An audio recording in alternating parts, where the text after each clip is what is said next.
ce livre est au fond tiré de votre blog. C'est un genre nouveau que vous inaugurez et qui est difficile à décrire. Pouvez-vous quand même tenter de nous dire comment est constitué ce livre et comment il est fait? Moi, j'aurais assez envie de définir le livre par son style, d'une certaine manière. Euh, bon, il s'agit de conversations que tiennent un certain nombre de personnages. Ces personnages discutent entre eux, discutent de tout et de rien. Je dirais pas exactement de la pluie et du beau temps, ça quand même, mais de toutes sortes de choses dont les gens dans la rue aujourd'hui discutent volontiers.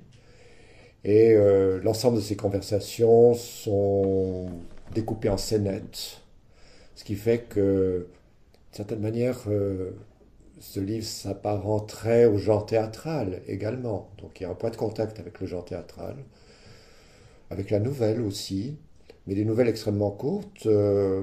Ça se limite très souvent à une quinzaine, une vingtaine de lignes. Et on passe ensuite à un sujet différent. Ça a un aspect, dites-vous quelquefois, de essai polyphonique. Oui, c'est un essai polyphonique au sens où chaque personnage exprime un point de vue particulier qui se confronte au point de vue des autres personnages. Disons, c'est plus compliqué que ça parce que toutes ces personnes partagent un certain nombre de convictions, sont en fait d'accord sur l'essentiel. Ça, je l'explique dans le préambule de l'ouvrage, n'est-ce pas? Ils défendent un certain nombre de choses tous ensemble. Mais ne jette pas sur la réalité exactement, complètement le même regard. C'est ça qui est intéressant. Autrement, il y aurait pas de discussion, il n'y aurait pas de dialogue. Ces gens discutent entre eux parce qu'ils n'ont pas exactement sur la réalité le même regard. Ce regard exprimé par ce que vous appelez des indiscrétions sur la nature réelle du régime. Qu'est-ce que c'est? Quel est le fond de cet ouvrage? Bon, ce regard, d'une certaine manière, j'aurais envie de dire, c'est mon regard à moi, mais c'est un regard. On parlait de polyphonie tout à l'heure, c'est un regard qui se dédouble, c'est même souvent un regard triple, n'est-ce pas? Je crois que chacun d'entre nous en est là, n'est-ce pas? On n'a pas tous une façon monophonique de parler de la réalité, on pèse tous le pour et le contre dans notre propre tête. Et Mais, j'ai trouvé intéressant de mettre en scène cette pesée du pour et du contre.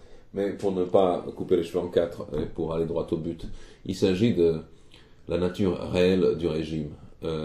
Par ailleurs, le livre donne l'idée qu'il existe un langage qu'on tient en cercle privé, dans l'intimité, et un langage qu'on tient en public, qu'il y a un dédoublement de personnalité dans le dédoublement linguistique et thématique. Euh, que visez-vous? Que voulez-vous dire par là? Ouais, disons, à toutes les époques, il y a une différence entre ce qu'on a le droit de dire en public et puis ce qu'on réserve pour la sphère privée.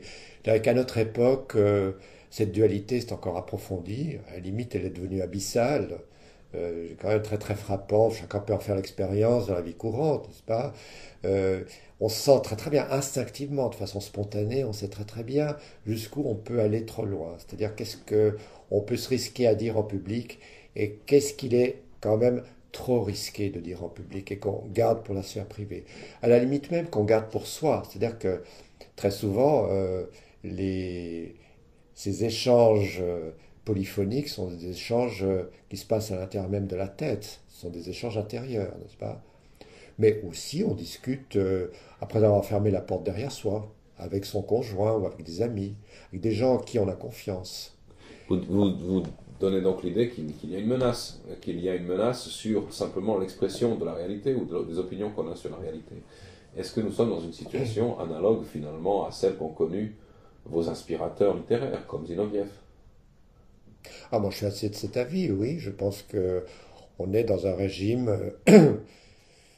en dépit des apparences, très comparable au régime que décrit Zinoviev dans Les Hauteurs béantes, avec un approfondissement effectivement euh, du poids du poids du contrôle social, du poids des lois qui sont euh, mises en forme pour appuyer encore ce contrôle social, Et en conséquence de quoi, effectivement, un repli sur la sphère privée, de plus en plus marqué. C'est vrai que de plus en plus, les gens se replient sur eux-mêmes par peur d'exprimer en public ce qu'ils n'ont pas le droit de le faire. Alors, en somme, votre livre, c'est en quelque sorte un recueil de discours qui auraient dû être tenus en place publique, mais qui en fait sont réservés à la sphère privée. Attention à sa théorie démocratique, effectivement, en bonne théorie démocratique, on dit que l'échange libre d'opinions différentes, se confrontant les unes aux autres, est le terreau de la démocratie. C'est ça la théorie de la démocratie. Je ne pense pas qu'on s'en soit complètement. Disons, c'est une réalité à laquelle on tend. Ça n'a jamais été complètement non plus une réalité. On s'en approche plus ou moins. C'est un idéal. Voilà. C'est un idéal dont on se rapproche plus ou moins. Maintenant, on en est aujourd'hui particulièrement loin. Voilà ce que je dirais. Donc vous pensez que dans les dernières décennies, on s'en est éloigné plutôt que rapproché?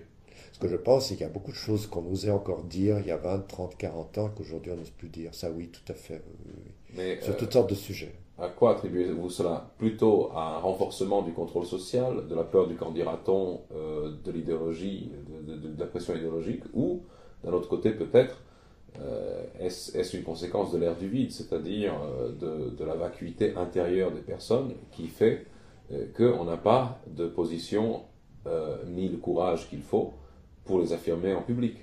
Je ne crois pas que c'est une alternative, parce que ce que vous appelez l'ère du vide, donc par référence au titre de Gilles Lipovetsky, n'est-ce pas, l'ère du vide est très largement une création, du régime.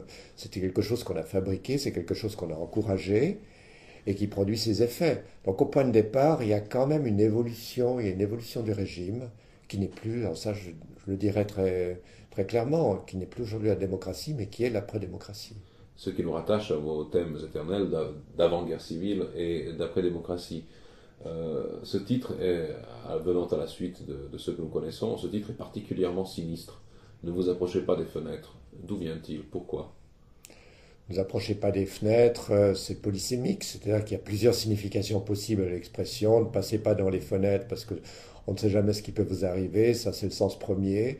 Il y a peut-être aussi l'idée qu'il ne faut pas trop regarder par la fenêtre pour voir ce qui se passe de l'autre côté de la fenêtre. Et en même temps, on est toujours très tenté d'aller regarder ce qui se passe. C'est une invite, c'est une mise en garde, c'est en même temps une invite. J'invite le lecteur de façon très très pressante à aller regarder au contraire ce qui se passe à travers la fenêtre.